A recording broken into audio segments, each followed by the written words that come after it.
നെഞ്ചുപൊട്ടി കരഞ്ഞാലോ കരയിച്ചാലോ ഞാൻ. വിശ്വനാഥനോടുള്ള പക മാത്രമാണ് ഇനി മനസ്സിലെന്ന് മനുഷ്യന്റെ ഭാര്യയായ ഞാനാ പറയുന്നത്. അച്ഛനോടുള്ള പ്രതികാര ചിന്തയിൽ നിരഞ്ജനയുമായിട്ടുള്ള വിവാഹത്തെക്കുറിച്ച് ആലോചിക്കുന്ന സുധി, നിങ്ങൾ കണ്ടെത്തിയ ഇവളിൽ ഒരു കുഞ്ഞു പിറക്കില്ല എന്ന്. വിവാഹത്തിന് തനിക്ക് താല്പര്യമില്ലെന്ന് ചെവള രാഘവനോട് പറയുന്ന അർച്ചന. സമ്മതത്തോടെ ഈ വിവാഹം നടക്കില്ല. നിങ്ങൾ ഇതിന്ന് പിന്മാറണം. രാത്രിമഴ തുടരുന്നു. വീട്ടിൽ കയറി വന്ന മഹാഭാഗ്യം തട്ടിക്കളഞ്ഞോട് നീ. എന്താടി നിന്റെ മനസ്സിലിരിപ്പ്? ഒരുത്തന്റെ മുഖത്ത് നോക്കിയാതെ പറയാൻ നിനക്ക് എങ്ങനെ ധൈര്യം വന്നു? നീ എന്താടി കാരണം പറഞ്ഞത്? അയാൾക്ക് സൗന്ദര്യം പോരെന്നോ? ഇവളുടെ മനസ്സിൽ ഇപ്പോഴും അവനാ. എടി മഹാഭാവി, നീ എല്ലാം നശിപ്പിച്ചല്ലോ. രാജപ്പുരം തീരുമാനിച്ചിട്ടുണ്ടെങ്കിൽ അത് നടത്തിയിരിക്കും.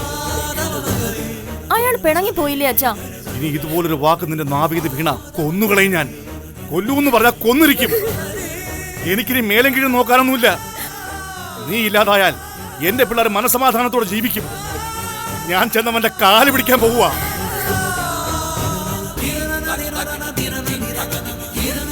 എന്നോട് ഈ ചതി നീ ചെയ്യണ്ടായിരുന്നടി. പാല് കൊടുത്ത് കൂടെ വളർത്തിയത് വിഷപ്പാമ്പിനെയാണെന്ന് മനസ്സിലായില്ലേ? സമയമായപ്പോ അച്ഛനെ തന്നെ അവള് കൊത്തി.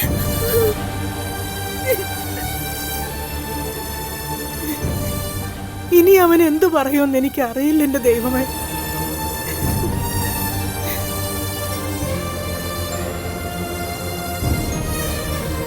രാഘവൻ എവിടെ പോവാനാ? അയാൾ ഇവളെയും കൊണ്ടേ പോവും. ഇനിയും നീട്ടിക്കൊണ്ടു പോവാതെ പിടിച്ചു കൊടുത്ത് കൈ കഴുകാൻ പറയണം അച്ഛനോട്.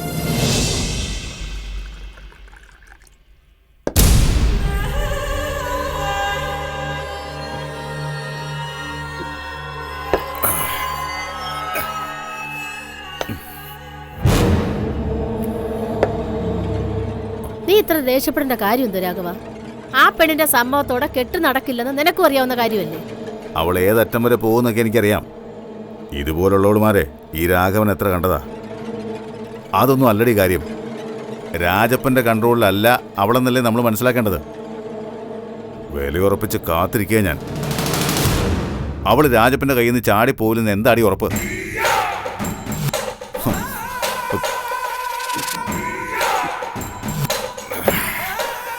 കെട്ടാൻ വന്നവന്റെ മുഖത്ത് നോക്കി അവളത് പറയണമെങ്കിൽ അയാളെ വെട്ടിച്ച് കടന്നു കളയാൻ അവൾ മടിക്കില്ല.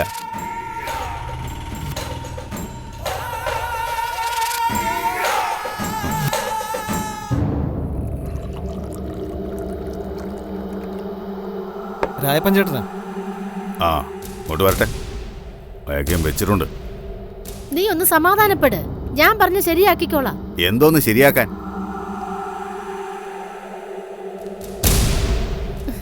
അവൾ അങ്ങനെ പറഞ്ഞത് ഒട്ടും ശരിയല്ല രായപ്പേട്ട. കെട്ടാൻ പോകുന്ന പയ്യന്റെ മുഖത്ത് നോക്കി ഇങ്ങനെയൊക്കെ പറയാവോ? ഒരവസരം കിട്ടിയപ്പോൾ അവള് പറഞ്ഞെന്നേ ഉള്ളൂ. അവക്ക് ഈ കല്യാണത്തിന് താല്പര്യമില്ലെന്ന് നിങ്ങൾക്കറിയാം. താൻ ഇനി കൂടുതലൊന്നും ഇങ്ങോട്ട് പറയണ്ട. ഞാൻ പറയും, അതങ്ങ് അനുസരിച്ചോണ്ടാ മതി. ദേ, ഇന്ന് രാത്രി പെണ്ണ് എനിക്ക് പിടിച്ചു തരണം. അവളെയും കൊണ്ടേ ഞാൻ ഇവിടുന്ന് പോവും. പിടിച്ചു കൊടുക്കേട്ടാ. അവളെ പിടിച്ചു നിർത്താനൊന്നും രായപ്പേട്ടനെ കൊണ്ട് പറ്റില്ല. നിങ്ങളുടെ കയ്യിൽ ആ പെണ്ണ് നിക്കത്തുമില്ല. ഇങ്ങനെ പറഞ്ഞാൽ ഞാനെന്ത് ചെയ്യും രാഘവ? ഞാൻ ഇങ്ങനെയേ പറയൂ. ദേ, നിങ്ങൾ വേറൊന്നും ഇങ്ങോട്ട് പറയണ്ട. കോയമ്പത്തൂരിൽ നിന്ന് എന്നെ വിളിച്ചു വരുത്തി അപമാനിച്ചോണ്ടല്ലോ. വിവരം അറിയും. അറിയിച്ചിട്ടേ രാഘവ. ഏത് കാര്യത്തിനൊരു പരിഹാരമില്ലേ ചേട്ടാ? അവൻ പറയുന്നതിന് കാര്യമുണ്ട്. പെണ്ണിന്റെ കെട്ട് നടത്താനൊന്നും നിൽക്കണ്ട. അത് കുഴപ്പം പിടിച്ച പണിയാ. താലി കെട്ടാൻ നേരം അവൾക്ക് ഇവനെ വേണ്ടാന്ന് പറഞ്ഞ ചേട്ടൻ എന്ത് ചെയ്യും? ഇയാളൊന്നും ചെയ്യണ്ട, ഞാൻ ചെയ്തോളാം. കുത്തി മലർത്തുമല്ലാതിനെ ഞാൻ. രാഘവൻ ആരാണെന്ന് തനിക്ക് ഇപ്പോഴും അറിയില്ല. രാഘവൻ എന്തു പ്രശ്നം ഉണ്ടാക്കിയാലും കെട്ട് നടത്താതെ എനിക്ക് അവളെ ഇറക്കിവിടാൻ പറ്റില്ല. കാർത്തികനോട് ഞാൻ കാര്യങ്ങളൊക്കെ പറഞ്ഞതല്ലേ. അവളുടെ കെട്ട് നടത്താനാ SP എന്നെ ഇങ്ങോട്ട് പറഞ്ഞു വിട്ടത്. ഏത് SP? അവൻ ആരാന്ന് പറ. അവനെന്താ ഇവിടെ കാര്യം? രാഘവ, എനിക്കിനി 2 പെൺമക്കൾ കൂടിയുണ്ട്. അവർക്ക് വേണ്ടിയിട്ടാണ് ഞാൻ ജീവിക്കുന്നത്. എന്റെ കുടുംബത്തിൽ നടക്കുന്ന വിവരങ്ങൾ അയാൾ അപ്പപ്പോ അറിയുന്നുണ്ട്. ഒരു പയ്യൻ വന്ന് പെണ്ണ് കണ്ട വിവരം വരെ അയാൾ അറിഞ്ഞു. എന്നെ ഇപ്പൊ വിശ്വസിക്കേണ്ട രാഘവനാ. എനിക്ക് തന്നെ വിശ്വാസമില്ല. അവൾ എന്റെ വീട്ടിൽ നിന്ന് ചാടിപ്പോവില്ല. അവൾ അതിന് തുനിയുമെങ്കിൽ ഞാൻ രാഘവനോട് അങ്ങനെ പറയൂ. പെണ്ണ് കാണൽ നടന്നതിന്റെ പിറ്റേന്ന് അവൾ കടന്നു കളയില്ലേ? രാഘവൻ സമാധാനമായി പോ. ഏറ്റവും അടുത്ത ഒരു ദിവസം കണ്ടെത്തി ഞാൻ വിളിക്കാം. കഴുത്തിലൊരു താലി കെട്ടി രാഘവൻ അവളെ വിളിച്ചോണ്ട് പോ. രാഘവ, അവളുടെ കല്യാണം നടന്നതായിട്ടൊരു തെളിവ് കൊടുക്കണം. അതാ രായപ്പൻ ചേട്ടൻ പറയുന്നത്. കുറച്ച് ദിവസത്തേക്ക് നീ ഒന്ന് ക്ഷമിക്കും. രായപ്പൻ ചേട്ടനെ നമുക്ക് തള്ളിക്കളയാൻ പറ്റില്ല. ശരി, ഞാൻ ഇപ്പൊ തിരിച്ചു പോവാം. എനിക്കിനി കാത്തിരിക്കാനൊന്നും പറ്റില്ല. 2 ആഴ്ച സമയം ഞാൻ തരും. മതി, അത് മതി. അതിനിടയില് പെണ്ണ് നിങ്ങളെ വെട്ടിച്ച് കടന്നു കളഞ്ഞ ഞാൻ കൊണ്ടുപോകുന്ന നിങ്ങളുടെ മൂത്ത മോളെ ആയിരിക്കും.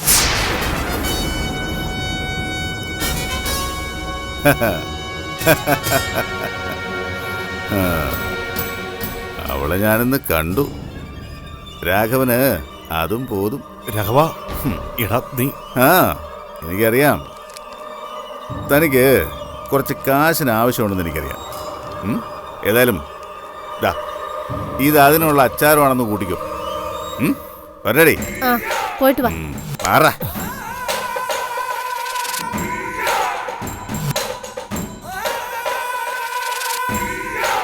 എടാ ആംബ്രോസേ, ഒരു കുപ്പി എടുത്തോടാ. കടലിനും ചെകുത്താനും ഇടയിലായി ഇപ്പോ രായപ്പേട്ടൻ.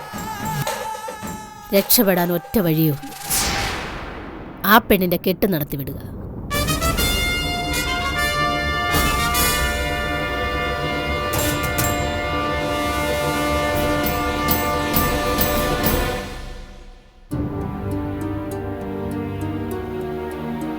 ചേച്ചി ഇപ്പൊ കാണിച്ച ധൈര്യം മുമ്പേ കാണിക്കേണ്ടതായിരുന്നു.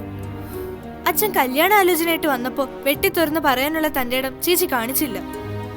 അയാള് പെണ്ണ് കാണാൻ വന്നപ്പോ ചെന്ന് നിന്നു കൊടുത്തു. അത് ഒഴിവാക്കിയെങ്കിൽ ഇത്രത്തോളം എത്തില്ലായിരുന്നു. ധൈര്യം ഉണ്ടായിട്ടല്ല മോളെ, അന്നേരം എനിക്ക് അങ്ങനെ തോന്നി. അയാൾ എന്തെങ്കിലും പറഞ്ഞോ?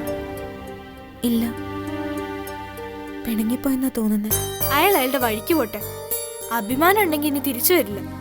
അപ്പൊ തന്നെ ചിറ്റപ്പം പിന്നാലെ പോയി. എന്നാ ചെന്ന് കാല് പിടിക്കാനാവും. വീണ്ടും അയാൾ വരുന്നെങ്കിൽ അയാളുടെ ഉദ്ദേശം വേറെയാ. ഭാര്യയെ കൂടെ പൊറപ്പിക്കാനൊന്നും അല്ല. അയാൾക്ക് വേറെയും ഭാര്യമാരുണ്ടാവും ചേച്ചി. അയാളെ കുറിച്ച് വിശദമായി അന്വേഷിച്ചിട്ടായിരിക്കില്ല അച്ഛൻ ഇങ്ങനൊരു ആലോചനയായിട്ട് വന്നത്. എനിക്കും സംശയമുണ്ട് മോളെ.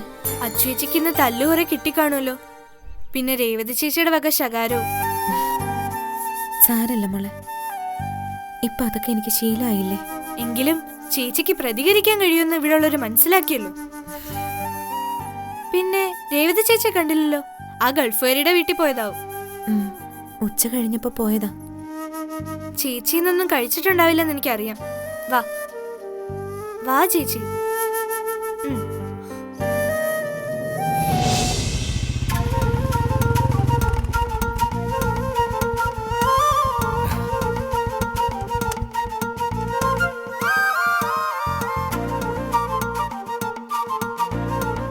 ഞാനത് പറഞ്ഞ പിന്നെ പിടിതരാതെ നടക്കാനല്ലേ.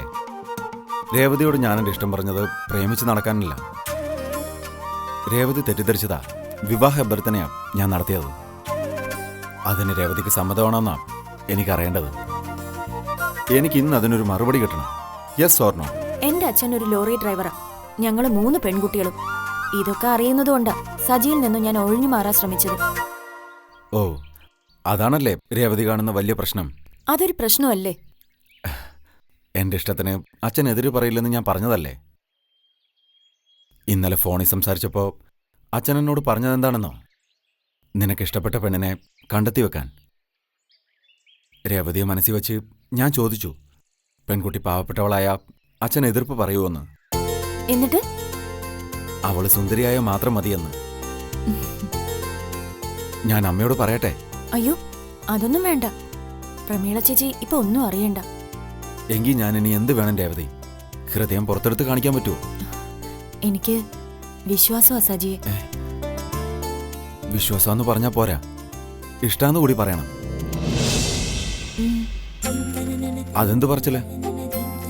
എനിക്ക് ഇഷ്ടമാ സജിയെ. ഇനി മരിച്ചാലും വേണ്ടില്ല. മരിച്ചാ എന്നെ ആര് കല്യാണം കഴിക്കും? വാക്ക് പറഞ്ഞാ അത് പാലിക്കണം. തമാശ പറഞ്ഞാലും അറിയില്ലേ? അയ്യോ, രത്നമ്മ ചേച്ചി വരുന്നു. ഞാൻ പോട്ടെ, പിന്നെ കാണാം.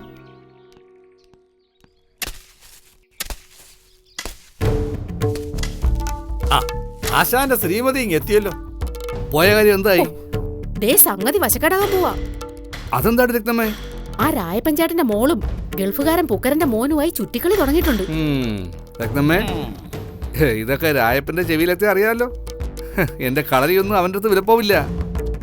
നീ ആവശ്യമില്ലാത്ത ഒന്നും പറയരുത്. ഞാനിങ്ങോട്ട് പോരുമ്പം മണിയങ്കണ്ട്രാക്കിന്റെ തോട്ടത്തിനടുത്ത് നിന്ന് സംസാരിക്കുവാ രണ്ടും.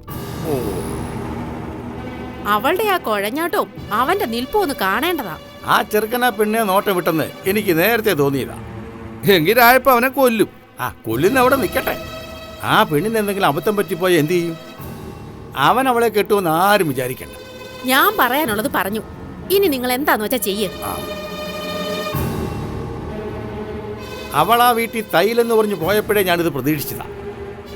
ആശാൻ നയത്തിലും മയത്തിലും രായപ്പനോടൊന്ന് പറ. നിങ്ങളെ പറഞ്ഞാലേ അയാൾ കേൾക്കും. താനേ ഇത് വേറെ ആരുടെ പറയണ്ട. രായപ്പനോട് ഞാനും സംസാരിക്കാം. ശരി.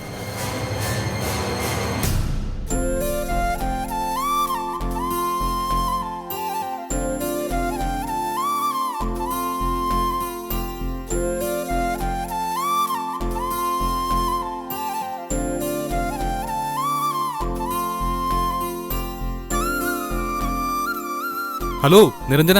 അത് ഓ മൈ ഗോഡ്, സുധിയല്ലേ അത്? അതെ. ചെല്ലടി, നിന്നെ അന്വേഷിച്ച് വന്നതാവും. ഞാനുള്ളതുകൊണ്ടാ ഇങ്ങോട്ട് വരാതെ നിൽക്കുന്നത്. സുധി എന്തിന് എന്നെ കാണാൻ വരണം? നീ ചെല്ല്. അയാൾക്കൊരു മനസ്സ് വന്നതാണെങ്കിലും. എന്ത് മനസ്സ്?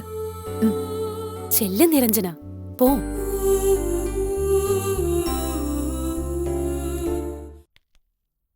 സുധി എന്താ ഇവിടെ? കേസ് വല്ലതും ഉണ്ടോ? കണ്ടിട്ട് മുഖം ധരിച്ചു പോയില്ലല്ലോ. സന്തോഷമുണ്ട് കേട്ടോ. ഞാൻ വന്നത് നിരഞ്ജനെ കാണാനാ. വക്കീൽ ഓഫീസിൽ ആദ്യം പോയത്. അവിടെ ചെന്നപ്പോൾ കോടതിയിലാണെന്ന് അറിഞ്ഞു. അരമണിക്കൂറായിട്ട് വെയിറ്റ് ചെയ്യേ.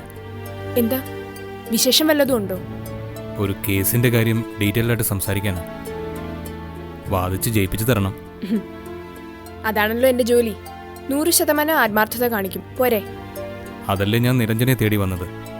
പക്ഷേ ഈ ബഹളത്തിനിടയിൽ വെച്ച് സംസാരിക്കാൻ പറ്റില്ല. ഒന്ന് മാറി നിന്നാലോ? അതിനെന്താ, ഒരു കേസ് കൈ കിട്ടുന്ന കാര്യമല്ലേ. എവിടേക്ക് വരണമെന്ന് പറഞ്ഞാൽ മതി. ഞാൻ എൻ്റെ കാറി വന്നോളാം. Thank you. എന്നാ പുറകെ വന്നോളൂ. ഓക്കെ.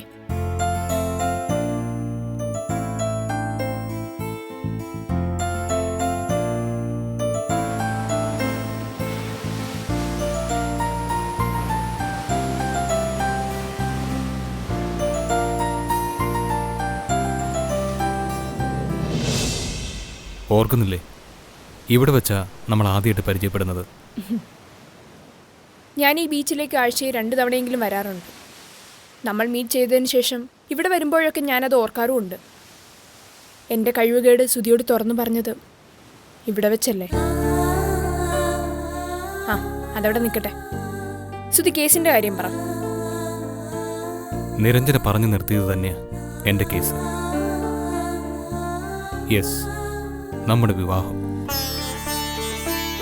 ഞാൻ വളരെ ആലോചിച്ചെടുത്ത തീരുമാനമാണത്. അതാ വീണ്ടും കണ്ടപ്പോൾ പെട്ടെന്നൊരു മറുപടി പറയാൻ കഴിയാതെ പോയത്.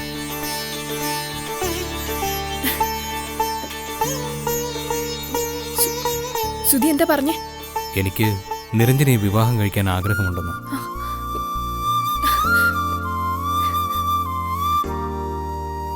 നിരഞ്ജനയുടെ കുറവിനെ കഴിവുകേടാണെന്ന് പറഞ്ഞ് സ്വയം ചെറുതാവരുത്. അത് നമ്മുടെ ദാമ്പത്യ ജീവിതത്തെ ബാധിക്കില്ല. ഒരു കുഞ്ഞിനു വേണ്ടി കാത്തിരിക്കുമ്പോഴല്ലേ നിരാശയുണ്ടാവും. സുധി, എൻ്റെ സംശയത്തിന് സത്യസന്ധമായ മറുപടി പറയണം. എന്നോടുള്ള സഹതാപം കൊണ്ടാണോ സുധി ഇങ്ങനൊരു തീരുമാനമെടുത്തേ? എനിക്കതിനുള്ള ഉത്തരം കിട്ടണം. ഒരിക്കലുമല്ല. ഞാൻ കണ്ടത് ഭാവിയിൽ നമുക്ക് പിറക്കാൻ പോകുന്ന കുഞ്ഞുങ്ങളെയല്ല, നമ്മൾ ഒന്നിച്ചുള്ള ജീവിതമാണ്.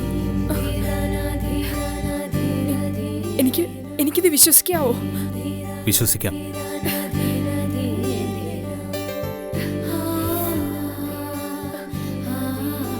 സുധി എന്റെ വിഷയം വീട്ടിൽ സംസാരിച്ചോ? ഇല്ല. എനിക്കെങ്ങനെ അത് പറയാൻ പറ്റും നിരഞ്ജന? ഒരിക്കലും നിരഞ്ജനയുടെ കുറവ് എൻ്റെ വീട്ടുകാരറിയരുത്. നിരഞ്ജന അതെനിക്ക് ഉറപ്പ് തരണം.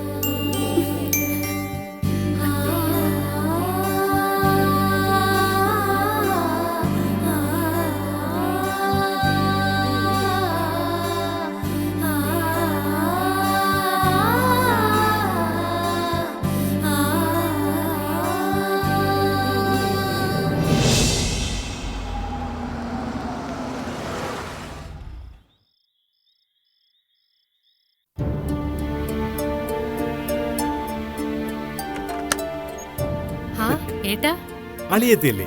ഇല്ല. 7 മണിക്ക് വീട്ടിലെത്തുന്നാണല്ലോ പറഞ്ഞിരുന്നത്. വിശേഷം എന്തെങ്കിലും ഉണ്ടോ? ശബരിയെ സംബന്ധിച്ച് ജയന്തിയോട് എന്തെങ്കിലും അളിയൻ സൂചിപ്പിച്ചിരുന്നോ? ഇല്ല. എന്താ ഏട്ടാ? അപ്പൊ നിന്നോടത് പറഞ്ഞിട്ടില്ല? അളിയൻ പറഞ്ഞിട്ട് അറിയട്ടെന്ന് കരുതിയാ ഞാൻ നിന്നോടത് പറയാതിരുന്നത്. സുധിയോടുള്ള ഒരു വാശിയാണെന്ന് കരുതിയാൽ മതി. ജസ്റ്റിസിന്റെ മകളായിട്ടുള്ള സുധിയുടെ വിവാഹം നടക്കില്ലെന്ന് ഉറപ്പായ നിലയ്ക്ക് ശബരിക്ക് വേണ്ടി ആ കുട്ടിയെ ചോദിക്കാനാ അളിയൻ എന്നെ നിർബന്ധിക്കുന്നത്. അതൊരു നല്ല ഏർപ്പാടല്ലെന്ന് കേട്ടപ്പോഴേ ഞാൻ പറഞ്ഞതാ. അളിയൻ അത് വിടാൻ കൂട്ടാക്കുന്നില്ല. സുധിയുടെ കാര്യത്തിൽ എന്തെങ്കിലും ഒരു എക്സ്ക്യൂസ് പറഞ്ഞ് ഉണ്ണിത്താൻ സാറിനെ ചെന്ന് കാണാൻ 2 ദിവസമായി എന്നെ നിർബന്ധിക്കുക. ഞാൻ എന്തു പറയണ ജയന്തി, നിന്നോട് ഇത് എങ്ങനെ അവതരിപ്പിക്കണമെന്നറിയാതെ മുഖം തരാതിരുന്നതാ. നിനക്കറിയാലോ, എനിക്ക് അങ്ങനെ ഒരു ചിന്ത ഉണ്ടായിരുന്നെങ്കിൽ സുധിക്ക് വേണ്ടി പ്രപ്പോസ് ചെയ്യേണ്ട കാര്യം ഉണ്ടായിരുന്നു. നിനക്ക് ഇക്കാര്യത്തിൽ എന്നോട് നീരസം തോന്നരുത്.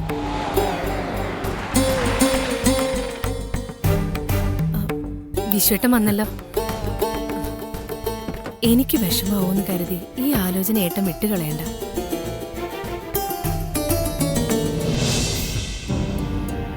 ഇന്നെന്താ നേരത്തെ? ബാറിലൊന്നും പോയില്ലേ? കേട്ടില്ലേ നടരാജമാമേ, ഒരാള് നന്നാവാൻ തീരുമാനിച്ചാലും സമ്മതിക്കത്തില്ല. നീ നന്നാവാൻ തീരുമാനിച്ചെന്നോ?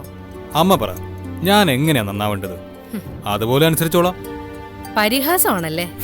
അമ്മേ, പരിഹസിച്ചൊന്നുമല്ല. ഞാനിപ്പോ എന്താ ചെയ്യേണ്ടത്?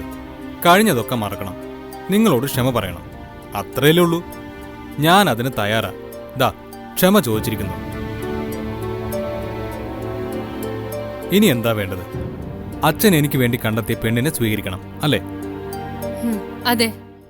എനിക്ക് വേണ്ടി അച്ഛൻ കണ്ടെത്തിയ പെണ്ണ് മോശക്കാരിയാവില്ല എന്ന് ഉറപ്പല്ലേ? പിന്നെ എന്തിനു ഞാൻ സമ്മതിക്കാതിരിക്കണം? ഇനി ഞാനായിട്ട് നിങ്ങളുടെ സമാധാനം കെടുത്തിയെന്ന് വേണ്ട. വിവാഹത്തിന് എനിക്ക് പൂർണ്ണ സമ്മതം.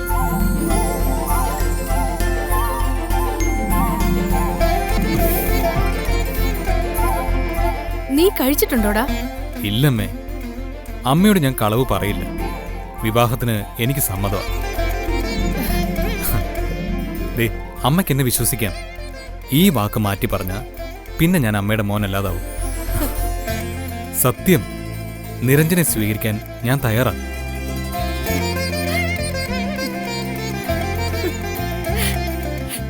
ഏട്ടാ, ഞാൻ സ്വപ്നം കാണാണോ? അച്ഛനോട് പക വീട്ടെന്ന് പറഞ്ഞ് നടന്നവനാ ആ അവൻ തന്നെയാണോ എന്നോടിത് പറഞ്ഞത്? ഇത് വിശ്വസിക്കാവോ? വിശ്വസിക്കാൻ ജയന്തി. അർച്ചനയുടെ വിവാഹം നടന്നെന്ന് അവൻ ഉറപ്പായി കഴിഞ്ഞു. പിന്നെ ശബരിക്ക് വേണ്ടി നിരഞ്ജനയെ പ്രപ്പോസ് ചെയ്ത കാര്യം പറഞ്ഞപ്പോ സുധി അതൃപ്തി കാണിച്ചെന്ന ശബരി എന്നോട് പറഞ്ഞത്. സുധിയുടെ മനസ്സിൽ മറ്റെന്തോ ഉണ്ടെന്ന് അവൻ പറയുകയും ചെയ്തു. നീ ചെന്ന് അവനോട് സംസാരിക്കും, എന്നിട്ട് എന്നെ വിളിക്കും. ഇനി എന്തായാലും അളിയനെ കാണാൻ നിൽക്കുന്നില്ല. ഒന്നുകൂടി ഉണ്ണിത്താൻ സാറിനെ കാണാം. 1 പഴിച്ചാൽ 3 നീ ചെല്ലേ.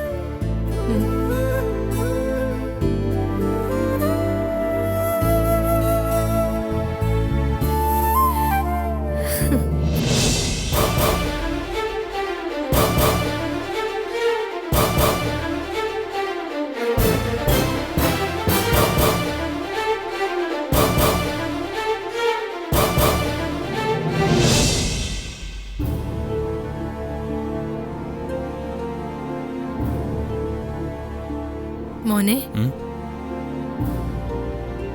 എന്തെങ്കിലും മനസ്സിൽ വെച്ചിട്ടാണോ നീ അത് പറഞ്ഞത്? എന്താ അങ്ങനെ ചോദിച്ചേ? ഇതിനു വേണ്ടിയല്ലേ അമ്മ എന്നെ നിർബന്ധിച്ചുകൊണ്ടിരുന്നത്. എന്നിട്ടിപ്പോ തിരിച്ചു ചോദ്യമായോ? ഇങ്ങനെയൊന്നും അല്ല കഴിഞ്ഞ ദിവസം നീ പ്രതികരിച്ചത്. അപ്പം ഞാൻ അങ്ങനെ പ്രതികരിക്കാനുള്ള കാരണം അമ്മയ്ക്ക് അറിയത്തില്ലേ? ഇത്തിരി കഴിച്ചപ്പോ തോന്നിയൊരു മൂഡിൽ അങ്ങനെ പറഞ്ഞതാ. ഞാനത് ഓർക്കുന്നു പോലുമില്ല. എനിക്ക് നിന്നെ വിശ്വസിക്കാവോ? പിന്നെ അത് തന്നെ. അമ്മയുടെ തലയിൽ കൈവച്ച് പറഞ്ഞതല്ല ഞാൻ. അതിൽ കൂടുതൽ എന്തുറപ്പ് വേണം അമ്മയ്ക്ക്? ഞാനിത് വിശ്വസിക്കും മോനെ. പക്ഷേ നീ എന്നെ ചതിച്ചാ പിന്നെ ഞാൻ ജീവിച്ചിരിക്കില്ല. എനിക്കിപ്പോഴും മനസ്സിലാവാത്തത് നിനക്ക് പെട്ടെന്നൊരു മനമാറ്റം എങ്ങനെ വന്നൂന്നാ. ഇനി അമ്മയോട് ഞാനത് തുറന്നു പറയാലോ. നിരഞ്ജനെ ഞാനിന്ന് കണ്ടിരുന്നു. ഷോപ്പിംഗ് മാളിൽ വെച്ചാ കണ്ടത്. എന്നെ അവള് മുമ്പ് കണ്ടിട്ടുണ്ടത്രേ. ഇങ്ങോട്ട് വന്ന് പരിചയപ്പെട്ടു. എനിക്കും അത് ഭയങ്കര ഷോക്കായി. പിന്നെ നടരാജമാമ പറഞ്ഞ കളവ് അവൾ വിശ്വസിച്ചിട്ടുണ്ട്. കുറച്ചു നേരം ഞങ്ങൾ സംസാരിച്ചു. ഒന്നിച്ച് കോഫിയൊക്കെ കുടിച്ചിട്ടാ പിരിഞ്ഞത്. നല്ല പെരുമാറ്റം അവളുടേത്. ഉള്ള കാര്യങ്ങൾ തുറന്നു പറയാനുള്ള അവളുടെ തൻ്റെ ഇടം അതെനിക്ക് ഇഷ്ടപ്പെട്ടു. ഒരു കാര്യം ഞാൻ ഉറപ്പ് പറയാമേ, നിരഞ്ജനോട് സംസാരിച്ച ആരും അവളെ വേണ്ടെന്ന് വെക്കില്ല. ആ ബന്ധത്തിന് വേണ്ടി അച്ഛൻ വാശി പിടിക്കാനുള്ള കാരണം എനിക്ക് മനസ്സിലായി. പെരുമ്പടപ്പ് കുടുംബത്തിന് ഒരു അനന്തരാവകാശിയെ സമ്മാനിക്കാൻ അവളോളം യോഗ്യതയുള്ള മറ്റൊരു പെണ്ണില്ല. അവളോട് സംസാരിച്ചപ്പോ എനിക്കത് ബോധ്യപ്പെട്ടു. എന്റെ മോന്റെ ബുദ്ധി എന്തായാലും തെളിഞ്ഞല്ലോ. ഇങ്ങനെ ഓരോന്ന് കാണുകയും കേൾക്കുകയും ചെയ്യുമ്പോഴല്ലേ കാഴ്ചയില്ലാത്തവർക്കും കണ്ണു തെളിയുന്നത്. ഈശ്വര, ഇപ്പോഴെങ്കിലും എന്റെ മോൻ ഇത് തോന്നിയല്ലോ. ഇത് കേട്ടാ നിന്റെ അച്ഛൻ വിശ്വസിച്ചെന്ന് വരില്ല. ഈ അടുത്ത കാലത്തൊന്നും നീ ഒരു വിവാഹത്തിന് തയ്യാറാവില്ലെന്ന് കരുതിയാ ഓരോന്ന് പറഞ്ഞ് നിന്നെ നോവിക്കാൻ ശ്രമിച്ചത്. നീ അത് മറന്നേക്കണം. ഇനി എനിക്കത് ഓർമ്മിക്കാൻ കഴിയില്ല. മനസ്സിൽ നിന്ന് ഞാനത് മായ്ച്ചു കളഞ്ഞു. എപ്പോഴെങ്കിലും ഓർക്കുന്നത് നിങ്ങളായിരിക്കും. ഇനി അധിക ദിവസം നീണ്ടു പോവരുത്. എത്രയും വേഗം നമുക്ക് ചെന്ന് നിരഞ്ജനെ കാണണം. ഒരു പെണ്ണ് കാണൽ ചടങ്ങിനായി എന്നെ വിളിക്കരുത്. ഇനി അങ്ങനെ ഒരു ചടങ്ങ് വേണ്ട. ഞങ്ങൾ കണ്ടു, കുറെ സംസാരിച്ചു, കാപ്പി കുടിച്ചു പിരിഞ്ഞു. ഇനി നിങ്ങൾ ചെന്ന് നിരഞ്ജനെ കണ്ടിട്ട് വാ. അവള് വളരെ ഹാപ്പിയാ. അവരുടെ ഭാഗത്തുനിന്ന് മറിച്ചൊരു ചിന്ത ഉണ്ടാവില്ല. ശരി മോനെ, ഞാൻ ഇപ്പൊ തന്നെ ഏട്ടനെ വിളിച്ച് പറയാം.